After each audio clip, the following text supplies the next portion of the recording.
morning and welcome to Thursday. We'll be reading out of John this morning, John chapter 13, verses 1 through 15 and 31 through 35. A little bit of a longer passage, so I'm just going to dive right in.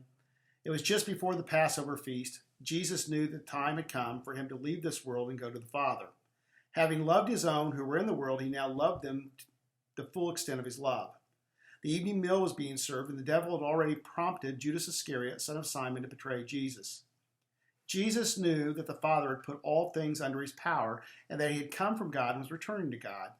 So he got up from the meal, took off his outer clothing, and wrapped a towel around his waist. After that, he poured water into a basin and began to wash his disciples' feet, drying them with the towel that was wrapped around him. He came to Simon Peter, who said to him, "Lord, are you going to wash my feet?"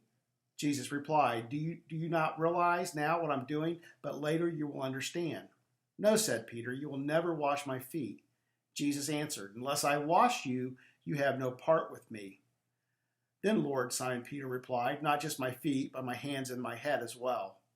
Jesus answered, "A person who has had a bath needs only to wash his feet. His whole body is clean.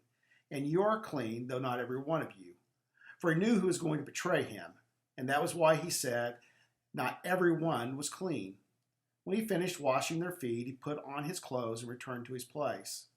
"Do you understand what I've done for you?" he asked them. "You call me teacher and Lord, and rightly so, for that is what I am. Now that I, your Lord and teacher, have washed your feet, you also should wash one another's feet. I have set an example that you should do as I have done for you."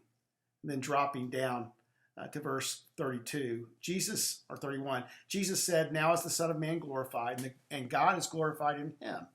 If God is glorified in him, God will glorify the Son in himself and will glorify him at once.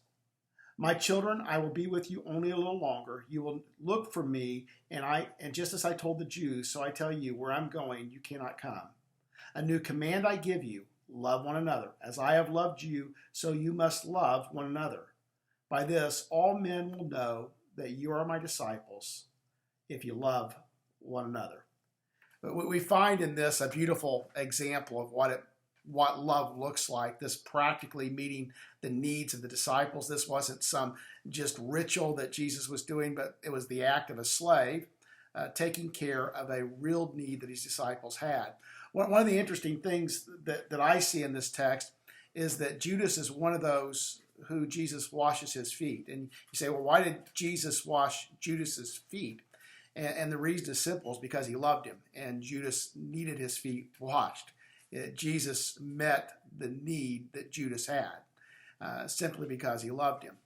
And it reminds me that Jesus met my need before I was lovable, before I deserved it. While I was yet a sinner, Jesus died for me. And he died for you before you ever earned it. And he calls us, his disciples, to live in a similar way. It's easy to love people who are lovable. It's not so easy to love the unlovable. And yet Jesus calls us, if we're going to be his disciples and to follow him, that we're going to have to love not only those who love us, but those that don't love us. Have a blessed day.